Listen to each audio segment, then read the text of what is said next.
பாரதி தமிழ் கல்விக் கழக குடும்பங்கள் அனைவருக்கும் வணக்கம். சம்மர் ஃபன் கடைசி கேள்வி நம்பர் 10. இதை முடிச்சிட்டிங்கனாக்கா நான் இனிமேல் உங்களை தொந்தரவே பண்ண மாட்டேன். இதெல்லாம் இது மட்டும் போட்டு முடிச்சிடுங்க. அதுக்கப்புறமா ஸ்கூல் திறக்கும்போது தான் நம்ம பார்ப்போம்.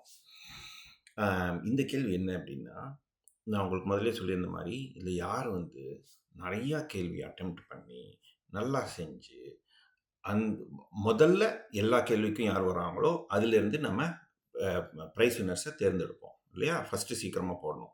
கடைசி நேரத்தில் போட்டாக்கா அதுக்குள்ளே நிறைய பேர் நிறையா போட்டிருப்பாங்க. ஸோ அதனால் எவ்வளோ சீக்கிரம் போடணுமோ அவ்வளோ சீக்கிரம் நீங்கள் அனுப்பிச்சி விட்றணும். இப்போ மேக்ஸிமம் நம்பர் ஆஃப் கொஸ்டின்ஸ்க்கு. இதில் நீங்கள் ப்ரைஸ் வின் பண்ணீங்கன்னு வச்சுக்கோங்க. வின் பண்ணாக்கா என்ன கிஃப்ட்டு உங்களுக்கு கிடச்சிதுனாக்கா நீங்கள் பயங்கர ஹாப்பி ஆயிடுவீங்க. அதுதான் இந்த கேள்விக்கான பதில். வீடியோ இல்லைனா ஆடியோ. உங்களுக்கு நான் சும்மா ஒரு கிஃப்ட் கார்டு அப்படின்னு கொடுத்தாக்கா நீங்கள் ஹாப்பி ஆகிடுவீங்களா? இல்லைனாக்கா வேறு ஏதாவது வாங்கி கொடுத்தாக்கா ஹாப்பி ஆவீங்களா? என்ன கிஃப்ட் கிடச்சிதுனாக்கா நீங்கள் ஹாப்பி ஆவீங்க அப்படின்ட்டு நீங்களே ஒரு ஆடியோ ஒரு வீடியோ மெசேஜ் போட்டிங்கனாக்கா task number 10 and summer fun